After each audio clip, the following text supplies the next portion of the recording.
So hi guys, welcome back to another video. तो guys आज के वीडियो में हम बनाने वाले हैं शाहरुख खान की ये वाली पोर्ट्रेट। तो ओरिजिनल जो इमेज है वो मैंने ये वाली सेलेक्ट करी है, बट अब देखोगे कि इमेज में क्वालिटी उतनी नहीं है। आप जूम करके देखोगे तो वो डिटेल्स मुझे नहीं दिख रहा एंड मुझे अपने ड्राइंग में वो डिटेल्स ऐड करनी है। तो ऐसे केस में क्या किया जाए, बहुत लोग मुझसे पूछते हैं कि इस तरीके के रेफरेंसेस अगर मुझे मिलते हैं तो उसका सल्यूशन क्या है। और ये ज़्यादातर आपको तब फेस करने को मिलेगा जब आपको, अगर आप कमीशन वर्क कर रहे हो, आपको ऑर्डर्स आए हैं, क्लाइंट ने जो पिक्चर सेंड किया है वो इतना क्लियर नहीं है, बट आपको एक अच्छी पिक्चर चाहिए तो आप एक छोटा सा प्रोसेस कर सकते हो। 2-3 मिनट का काम है, आप इजीली इसके जो डिटेल्स हैं वो रिपेयर कर सकते हो। तो ये ऑलरेडी मैं बता चुका हूँ। एक ऐप है रिमेनी करके, ये मैं डिस्क्रिप्शन में डाल दूंगा। बहुत ही ईजिली आप इसे यूज़ कर सकते हो। इसको आप ओपन करोगे और मैं दिखाता हूँ। यहाँ से आप पिक्चर सेलेक्ट करोगे एंड उसके बाद एक क्लिक से वो इन्हांस हो जाएगा और उसके बाद थोड़े बहुत एड्स प्ले होंगे। उसके बाद आप इसे इन्हांस कर सकते हो। तो मैंने किया हुआ है, मैं आपको दिखाता हूँ कि डिफरेंसेस क्या होता है। अभी आप देखो इसका डिटेल, ठीक है, और जो मैंने इन्हांस किया हुआ है वो इस तरीके का दिखता है। तो सारी चीज़ें बहुत क्लियर है। तो ये मैं फाइनल चूज़ कर रहा हूँ ड्रॉ करने के लिए। तो यहाँ पे मैं आउटलाइन ड्रॉ करूँगा इस वीडियो में एंड बाकी के पार्ट्स मैं दूसरे वीडियोस में ऐड करूँगा ताकि आपको चीज़ें क्लियर समझ में आए। ओके, एक और चीज़ मुझसे पूछते हैं जो कि अगेन बहुत ही सिंपल है और बहुत ही बेसिक है, वो मैं आपको बताता हूँ। अब बहुत लोग पूछते हैं कि कलर पिक्चर है तो उसको ब्लैक एंड वाइट कैसे करते हैं। तो बहुत ही सिंपल है। किसी भी फ़ोन में अगर आप यूज़ कर रहे हो, कोई भी फ़ोन अगर आपके पास है, तो अब जैसे ही पिक्चर को ओपन करोगे कहीं ना कहीं एडिट का ऑप्शन मिलेगा आपको। वहाँ पे जाओगे, एडजस्ट करने का ऑप्शन मिलेगा और वहाँ से आप सैचुरेशन जो है वो 0 कर दो। इसमें एक बार में नहीं होता, वैसे ज़्यादातर फ़ोन में एक बार में ही कंप्लीट ब्लैक एंड वाइट हो जाता है। तो यहाँ पे मैंने ब्लैक एंड वाइट कन्वर्ट कर लिया, ठीक है, ये मैंने यहाँ पे ऐड कर लिया। तो यहाँ पे मैं आपको ग्रिड मेथड बताऊँगा ताकि आपको उस पर बहुत अच्छा कंट्रोल आ जाए। एंड बहुत लोगों को ग्रिड मेथड में भी प्रॉब्लम होती है। इवन ग्रिड यूज़ करने के बावजूद पहले तो यही नहीं पता होता किस तरीके से मेज़र करें, किस तरीके कितना साइज रखें ग्रिड का। तो वो वीडियो देखने के बाद आपका क्लियर हो जाएगा पूरा कंप्लीट। अगर आप चाहते हो कि ये पिक्चर को मैं अलग अलग मेथड से भी ड्रॉ करूँ, like Loomis method, free hand, light and shadow, इस तरीके के अलग अलग मेथड से मैं बनाऊँ, तो आप मुझे कमेंट करके बता सकते हो। जिस भी मेथड का ज़्यादा रिक्वायरमेंट होगा, ज़्यादा कमेंट आएंगे, उसका मैं जो आउटलाइन है वो बना दूंगा। एंड उसके बाद क्या होगा कि हम साइड बाय साइड रख के देख सकते हैं कि कौन सा मतलब कौन से मेथड का जो आउटकम है वो किस तरीके का, ठीक है। ये चीज़ हो गई। पेपर मैंने ले लिया है। जो पेपर मैंने लिया वो A4 साइज़ का है और ब्रिस्टल पेपर है, जिसका जो सरफेस होता है वो बहुत ही स्मूथ होता है। तो ये मैं यूज़ कर रहा हूँ क्योंकि यहाँ पर मैं ट्राई करूँगा कि हैचिंग मेथड ऐड करूँ मैं शेडिंग में, क्योंकि जनरली मैं ब्लेंड करके बनाता हूँ। तो यहाँ पर थोड़ा डिफरेंट रखने की कोशिश कर रहा हूँ, तो इसलिए मैंने ये वाला शीट लिया हुआ है। इसके बाद हम क्या करेंगे, ये 4 चीज़ें हो गई। पेपर हो गया, रेफरेंस भी मैंने चूज़ कर लिया, यहाँ पे सिलेक्ट भी कर लिया है। अब यहाँ पे बात आती है किन किन चीज़ों की ज़रूरत पड़ेगी। इसके अलावा पेपर हो गया, ब्रिस्टल पेपर, फ़ोन है आपके पास या फिर आप प्रिंट आउट निकलवा सकते हो तो और भी अच्छा है कि वो आप इजीली देख के बना सकते हो। नहीं है तो स्मार्टफोन इनफ है। उसके बाद आपको चाहिए पेपर, पेंसिल। अब कौन सी पेंसिल चाहिए आउटलाइन के लिए, ये बहुत इंपॉर्टेंट है। बहुत लोग कंफ्यूज होते हैं और गलत पेंसिल यूज़ करने की वजह से शेडिंग में बहुत ज़्यादा प्रॉब्लम होती है। देखो यहाँ पे क्या करना है, मैंने 2 पेंसिल लिया हुआ है, एक है HB एंड एक 4B। किसी भी ब्रांड का हो, उससे मैटर ज़्यादा नहीं करता है। यहाँ पे मैंने फैबर कैसल 9000 लिया हुआ है। आप किसी भी ब्रांड का ले सकते हो। ऑलरेडी मैं इसके ऊपर बहुत सारे वीडियोस बना चुका हूँ, तो वो वीडियो देखोगे तो आपको पता चल जाएगा कि आपको कौन सा पेंसिल चूज़ करना है। यहाँ हम बात कर रहे हैं ग्रिड की। यहाँ पे जैसे हम ग्रिड को ड्रॉ करेंगे, मतलब बॉक्सेस बनाएंगे, तो अगर आप HB से बनाते हो तो ऑब्वियसली हमें, देखो जो अब मैं हर वीडियो में बोलता हूँ कि जब भी आप ग्रिड ड्रॉ कर रहे हो तो बहुत ही लाइटली ड्रॉ करो, क्योंकि एट द एंड हमें ग्रिड की ज़रूरत नहीं है। हम ग्रिड इसलिए ड्रॉ कर रहे हैं ताकि हम रेफरेंस को अच्छे तरीके से और एक्यूरेटली ड्रॉ कर सकें। शेडिंग के टाइम हमें उसको वैसे भी इरेज करनी होती है। तो अब दोनों में डिफरेंस क्या होता है, जैसे अगर आप HB चूज़ करते हो या 4B चूज़ करते हो तो दोनों में क्या डिफरेंस आता है। देखो अगर मैं यहाँ पर HB यूज़ कर रहा हूँ, ठीक है, तो मुझे इस तरीके का कलर मिल रहा है, ठीक है। इस तरीके से मैं मान लो कि मैंने ग्रिड बनाया है और इतनी डार्कनेस मुझे चाहिए, क्योंकि एकदम से लाइट होगा तो वो दिखेगा भी नहीं। अब सिमिलरली मैं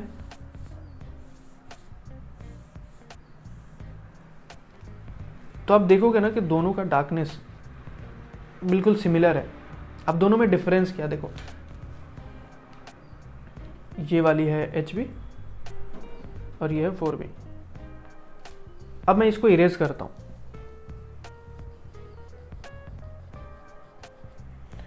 और ये मैं इरेज करता हूं। आप देखोगे कि दोनों में ना बहुत ही ज़्यादा डिफरेंस है।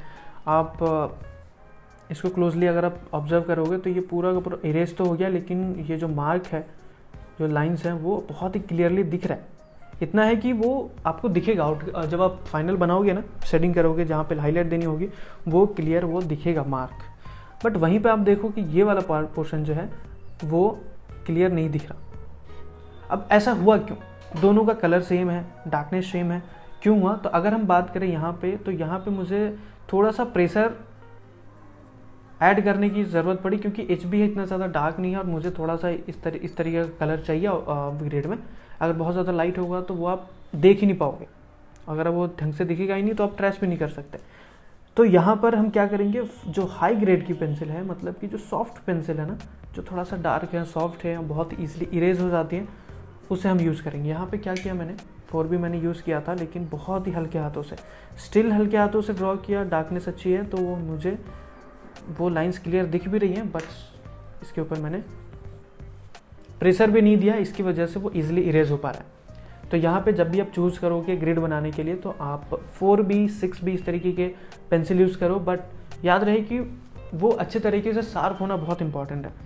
अगर वो शार्प नहीं है तो वो जो लाइन्स है ना बहुत ही थिक बनेगा, जो कि अगेन वो आउटलाइन के लिए अच्छी नहीं है। तो जब भी आप इसको यूज़ करोगे ना, तो आप इसको बिल्कुल शार्प करके रखोगे, ठीक है। इतना हो गया, इतना समझना बहुत इंपॉर्टेंट है। इसके बाद हम ग्रिड ड्रॉ करेंगे। ग्रिड ड्रॉ करने के लिए हमें मेज़रमेंट हमारे पास होना बहुत ज़रूरी है, कि कितने ग्रिड ड्रॉ करें, किस तरीके से ड्रॉ करें, कितना साइज़ होना चाहिए, और कितना साइज़ आपके लिए आइडियल है। ज़रूरी नहीं है कि हर कोई एक ही साइज़ में ड्रॉ करे। 20 सेंटीमीटर, 10 सेंटीमीटर, 5 सेंटीमीटर, कितना सेंटीमीटर आपको ड्रॉ करना है, ये आपको समझना बहुत इंपॉर्टेंट है। तो इसके लिए हम एक ऐप की हेल्प लेंगे, जो कि अगेन बहुत ही ईजिली आप सर्च करोगे, प्ले स्टोर पे जाके सर्च करोगे ग्रिड ऐप फॉर ड्राइंग इस तरीके से, तो आपको मिल जाएगा। नहीं तो मैं डिस्क्रिप्शन में लिंक डाल दूंगा, वहाँ से आप डाउनलोड कर सकते हो। फटाफट से मैं इसको ओपन करता हूँ, इंस्टॉल करोगे, ये आपको दिख जाएगा इस तरीके का यूज़र इंटरफेस। बहुत ही ईजी है, लाइट वेट है, बहुत ही आसानी से आप इसको यूज़ कर सकते हो। तो यहाँ पे सिंपली मैं एक फाइल का ऑप्शन मिल जाएगा, पिक्चर हमें अपलोड करनी है। फटाफट समझते हैं जो टर्म्स यहाँ पे लिखे हुए हैं। एक है ओरिएंटेशन, वर्टिकल और हॉरिजॉन्टल। वर्टिकल मतलब इस तरीके से, अगर आपको ऐसे बना रहे हो तो ये वर्टिकल है। अगर मैं हॉरिजॉन्टल चूज़ करूँगा, मतलब मैं ड्राइंग को इस तरीके से बना रहा हूँ, ठीक है। तो फिलहाल हम ऐसे बना रहे हैं, तो हम ऐसा रखेंगे, मतलब कि वर्टिकल। उसके बाद साइज़, पेपर का साइज़, अगर आपके पास कस्टम है तो कस्टम वाली वीडियो भी मैंने डाली हुई है, जिसमें आप अच्छे तरीके से समझ सकते हो कि अगर आपके पास एक स्टैंडर्ड साइज़ नहीं है तो आप कैसे ग्रेड बना सकते हो। यहाँ पे मेरे पास स्टैंडर्ड साइज़ है A4, तो मुझे ज़्यादा कैलकुलेशन करने की ज़रूरत नहीं है। तो यहाँ पर एक ऑप्शन आ जाएगा फ़ोटोज़ का, वहाँ से हम ऐड करेंगे अपनी जो हमारे पास फ़ोटोज़ हैं, जैसे ये वाली, ठीक है। तो ये जो आपको छोटा सा ये दिख रहा है ना शेप, ये है A4 साइज़ का मेन। तो इसको आप बस आप इस तरीके से खींच के बड़ा कर सकते हो। तो अब ये चीज़ देखना है कि कौन सा कितना एरिया आप रखना चाहते हो ड्रॉ करने के लिए। तो मगर मुझे इतना एरिया चाहिए ड्रॉ करने के लिए, तो यहाँ से मैं क्रॉप कर लूँगा। तो अब क्या हुआ, अब जो पिक्चर दिख रही है वो एग्जैक्ट A4 साइज़ की है, मतलब ये ऐसे ही ये यहाँ पर बनेगी। अब इसके लिए हमें क्या करना पड़ेगा, कुछ टर्म्स और समझने पड़ेंगे। जैसे कि आप यहाँ पे देखो कुछ ऑप्शन है यहाँ पे, जो कि आपको ज़्यादा समझने की ज़रूरत नहीं है। सबसे पहला एक लेवल, जो कि बहुत इंपॉर्टेंट है। जैसे आप इसको जूम करोगे तो यहाँ पे 1 2 3 ग्रिड्स का नंबर बता देगा, जिससे आपको बहुत ही ईजी रहेगा उसको ट्रैक करना, ठीक है। ये हो गया। उसके बाद लाइन हमें ऑन कर देनी है, जिससे हमारे पास ग्रिड्स भी आ जाएगा, ठीक है। डायगोनल मैं यूज़ नहीं करता हूँ बहुत ज़्यादा। देखो, आपको हमेशा याद रखना है कि किसी भी इस तरीके के जो मेथड्स हैं, जहाँ पे बहुत सारे कैलकुलेशंस हैं, बहुत सारे आपको रेफरेंस लाइन पॉइंट मिलता है, वहाँ पे उस तरीके के मेथड्स पे आपको पूरी तरीके से डिपेंडेंट नहीं होना है। जब आप पूरी तरीके से डिपेंडेंट हो जाते हो तब वो जाके गलत हो जाती है, क्योंकि फिर आप बाकी मेथड्स, एक पर्टिकुलर मेथड में आप स्टिक हो जाते हो, कहीं किसी भी जगह पे आपको दूसरे मेथड्स एक्सप्लोर करना होता है, मान लो कहीं पे आपको लाइव ड्राइंग करनी है, तो फिर आप ऐसे केस में पीछे रह जाते हो और वहाँ पे आप नहीं बना सकते क्योंकि आप पूरी तरीके से इस पर डिपेंडेंट हो। तो डायगोनल की ज़रूरत नहीं है। डायगोनल अगर आप ऑन करोगे तो आपकी एक्यूरेसी और अच्छी होगी, लेकिन जितना ज़्यादा आप देखो कितना ज़्यादा लाइन्स हमें ड्रॉ करनी पड़ेगी, ये बहुत ज़्यादा डिपेंडेंसी दिखाती है, तो हम डायगोनल को ऑफ रखेंगे। ठीक, अगर आपको नॉर्मल आपने इससे बनाया नहीं उतनी एक्यूरेसी आई, फिर आप डायगोनल यूज़ कर सकते हो, अदरवाइज मत करो। उसके बाद कुछ और चीज़ें हैं जो समझना बहुत इंपॉर्टेंट है, जैसे सेल का साइज़। यहाँ पे मैंने 20 mm रखा है, मतलब जो भी मैं बॉक्स बनाऊंगा उसका जो साइज़ होगा वो 20 mm होगा। जैसे कि मान लो कि ये जो ग्रिड है, ये जो बॉक्स मुझे दिख रहा है इस तरीके से बहुत सारे इक्वल साइज़ के, तो ये जो है वो होगा 20 मिलीमीटर, जो कि होता है 2 सेंटीमीटर के बराबर। ठीक है, तो यहाँ पे जितना भी रखना चाहते हो मैं 20 रखता हूँ, बहुत ही आइडियल है। उसके बाद इफेक्ट नॉर्मल रखना है, ग्रिड का कलर जो भी आपको सूटेबल लगता है, red, white, yellow, black, green, जैसा भी रखना चाहते हो। यहाँ पे मैंने ग्रीन रखा है जो कि इजीली विजिबल है। उसके बाद और कुछ करने की ज़रूरत नहीं है, ब्राइटनेस एंड कॉन्ट्रास्ट सेट कर सकते हो। ठीक है, उसके बाद यहाँ पे पिक्चर को आप सेव कर सकते हो एज इट इज़ ग्रिड के साइड, तो मैं सेव भी कर देता हूँ। उसके बाद एक और चीज़ है, वो है ये शो रियल साइज। अब इससे क्या होगा कि जैसे मैं शो रियल साइज करता हूँ, तो अब ये जो है ग्रिड एक्चुअली में 20 mm जो हमें बनाना वो तो है ही, बट एक्चुअली में आपको 20 mm यहाँ पे दिख रहा होगा। जैसे कि मैं मेज़र करके बता देता हूँ, तो ये पहले उतना एक्यूरेट नहीं होता था, बट अभी इनने जो अपडेट किया है उसके बाद से ये जो बॉक्स ये दिखते हैं वो बिल्कुल एक्यूरेटली 20 mm है। तो हम क्या करेंगे, इसको एज इट इज़ यहाँ पे रख लेंगे। ठीक है, अभी हम फटाफट से ग्रिड को ड्रॉ करेंगे। उसके लिए हमें एक स्केल की ज़रूरत पड़ेगी और एक कॉर्नर हमें पकड़ना है, जैसे ये वाला कॉर्नर मैंने पकड़ा, एंड यहाँ से मुझे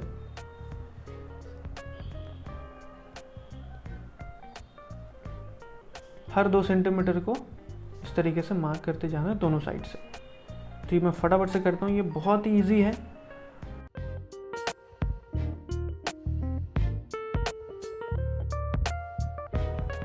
यहाँ पे हमें ध्यान रखना है कि प्रेशर जो है वो अप्लाई नहीं करनी है, क्योंकि यहाँ पे बहुत ही बेसिक सा कॉन्सेप्ट है कि कोई भी पेंसिल अगर आप यूज़ कर रहे हो, चाहे वो चारकोल हो, कार्बन हो, ग्रेफाइट हो, जहाँ पे आपने प्रेशर अप्लाई कर दिया उसको इरेज करना बहुत मुश्किल हो जाती है।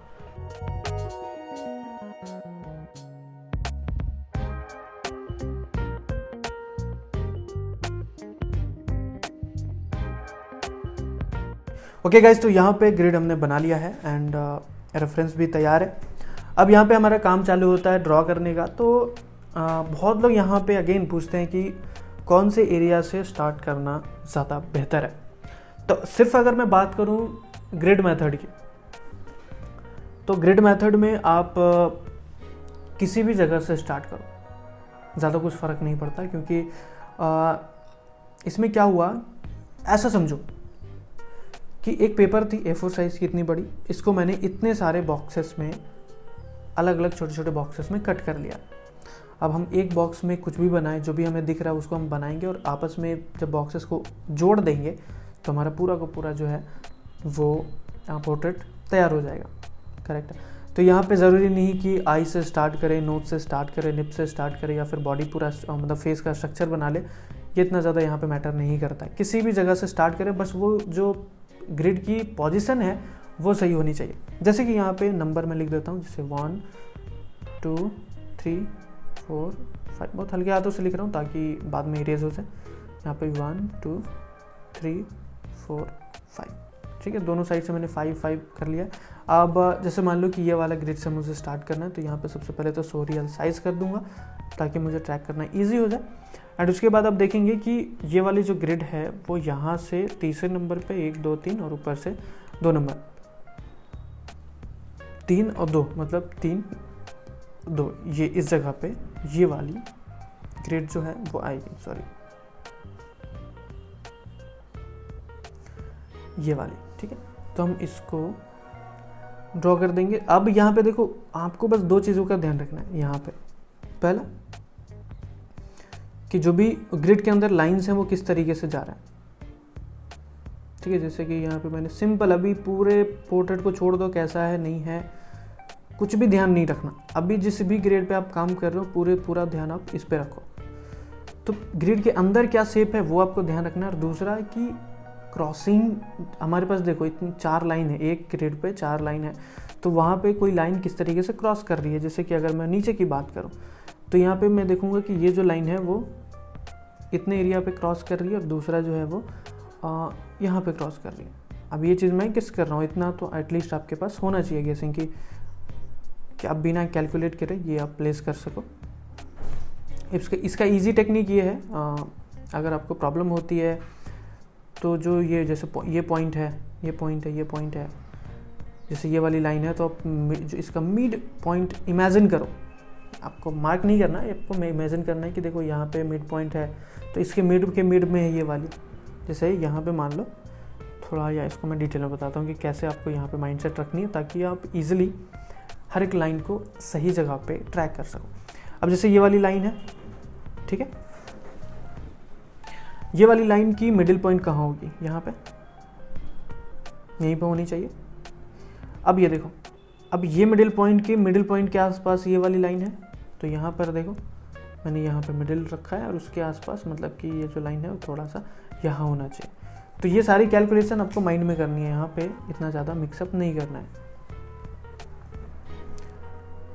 ठीक है। तो वापस से इसको मैं रियल साइज कर देता हूँ ताकि, तो अभी मैं आउटर को ही थोड़ा बना लेता हूँ, आउटर जो शेप है। अब जैसे यहाँ पे देखो ये हेयर जो इस तरीके से जा रही है इस ग्रिड पे, तो मैंने ये कर लिया। उसके बाद यहाँ पे भी ये सीधा लाइन है, कुछ हेयर यहाँ पे बाहर निकले हुए हैं, बहुत ही हल्के हाथों से। यहाँ पे अगेन मैं 4B यूज़ कर रहा हूँ, लेकिन उसको अच्छे तरीके से शार्प करके। अब ये वाला जो लाइन है, ये वाला, ये ऑलमोस्ट सेंटर के थोड़ा सा राइट में शिफ्टेड है, तो वही मैं यहाँ पे बना दूंगा। एंड ये हमारा इस तरीके से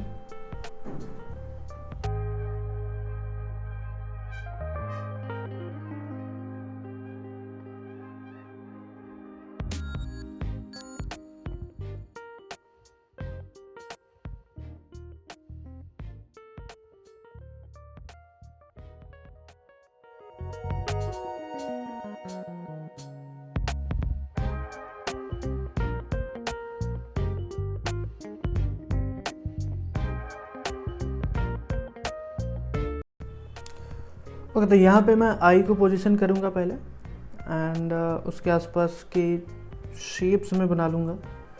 जैसे कि इसके जो सामने है, या मतलब इस वाले ग्रिड में आई बनेगी, एंड इसका एक साइड यहाँ पे टच करेगा, दूसरा साइड यहाँ पे टच करेगा, और ये कुछ इस तरीके से बने। तो यहाँ पे आप देखोगे कि हार्ड लाइंस में नहीं बना रहा हूँ, जो कि बहुत इंपॉर्टेंट है। अगेन हार्ड लाइन का मतलब कि मैं डार्क लाइंस और एकदम क्लियर लाइन नहीं ड्रॉ कर रहा हूँ किसी भी जगह पे। एंड उसके ये रीज़न है कि आप ये चीज़ आपको पता होगा कि जब आप रियलिज्म मतलब रियलिस्टिक ड्राइंग बनाते हो, तो वहाँ पे हमें लाइंस की ज़रूरत नहीं होती है। वो जहाँ पे भी हम जैसे हम रेंडरिंग करेंगे, मतलब कि शेडिंग वगैरह करके फाइनल आउटकम लेकर आएंगे, तो वहाँ पे हमें लाइंस की ज़रूरत नहीं पड़ती, इस तरीके के क्लियर लाइंस के, ठीक है। तो एट द एंड इसको भी हमें इरेज करनी है, तो उतना ही ड्रॉ कर रहा हूँ जितना हमें रिक्वायरमेंट है। बहुत लोग को मैं देखता हूँ कि बहुत ही हार्ड लाइंस होती हैं, तो वो आपको फिर आगे चल के ना वो प्रॉब्लम देती है, तो उस चीज़ का हम ध्यान रखेंगे। यहाँ पे मैं जैसे आईब्रो बना रहा हूँ, तो बहुत ही हल्के हाथों से, इतने कि कुछ लाइंस आपको दिख भी नहीं रही होगी कैमरे में, मतलब वीडियो में, बट यहाँ पे मुझे वो क्लियर दिख रही है, और उससे डार्क में नहीं बना सकता।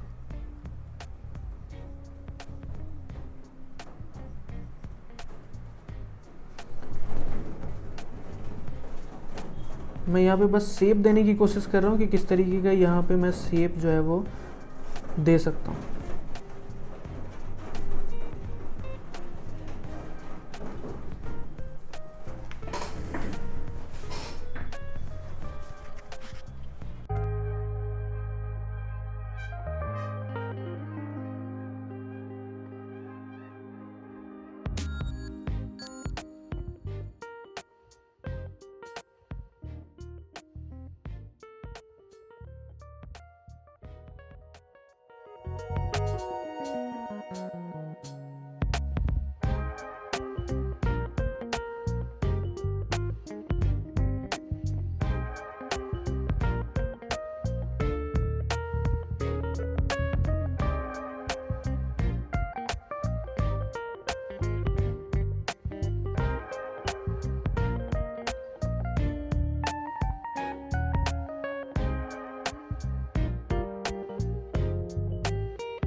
ओके तो जितना मैंने अभी ड्रॉ किया है उससे आपको एक चीज़ समझ में ज़रूर आ गया होगा कि एक्यूरेट आउटलाइन बनाने के लिए क्या चाहिए, खासकर ग्रिड में। इम्पॉर्टेंट ये है कि जब हमने पूरे पेपर को ग्रिड में कन्वर्ट किया है, छोटे छोटे बॉक्सेस बनाए हैं, वो इसलिए किया ताकि हमारा ध्यान जो है वो पूरे पोर्ट्रेट से हटके एक छोटे से एरिया में कंसंट्रेट हो जाए। तो अगर आप ग्रिड बनाने के बाद भी अगर पूरा एरिया देखते हो, आप जब ड्रॉ कर रहे होते हो तो पूरा एरिया पे आपका ध्यान होता है, तो फिर वो नहीं बन पाएगी। ऐसे में आपको हड़बड़ी भी लगेगी कि यार फटाफट से बना लें, फटाफट से आउटलाइन कंप्लीट हो जाए। नहीं, छोटे छोटे एरिया देखनी पड़ेगी, हर एक पोर्शंस को प्रॉपर स्टडी करके और उसकी जगह अगर आपको क्लियर हो तभी जाके आप उसको ड्रॉ करोगे।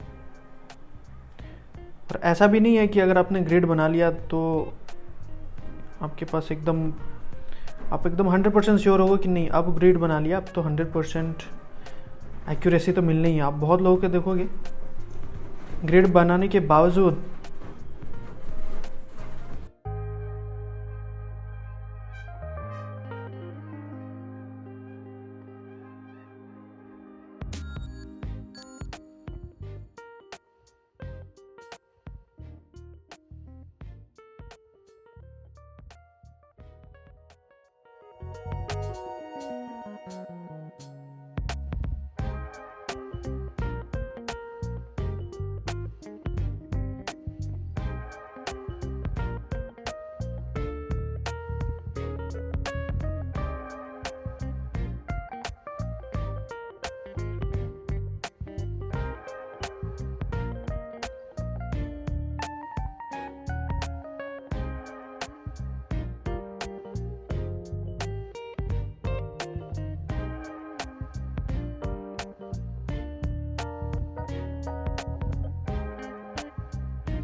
तो थैंक यू सो मच अगर अपने वीडियो को लास्ट तक देखा है, थैंक यू सो मच।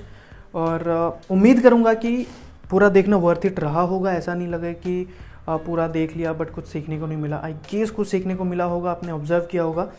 तो इसी तरीके से वीडियो को देखते रहिए, सपोर्ट करते रहिए। और एक और चीज़, अगर आपने यहाँ तक देखा है तो ज़रूर कमेंट में यस लिखना, ताकि मुझे पता चले कितने लोग हैं जो वीडियो को लास्ट तक देखते हैं। एंड हाँ, आपको एक और चीज़ कमेंट करनी है कि इसी वाली ड्राइंग को, इसी वाली पोर्ट्रेट को और मैं कौन से मेथड से ड्रॉ करूं।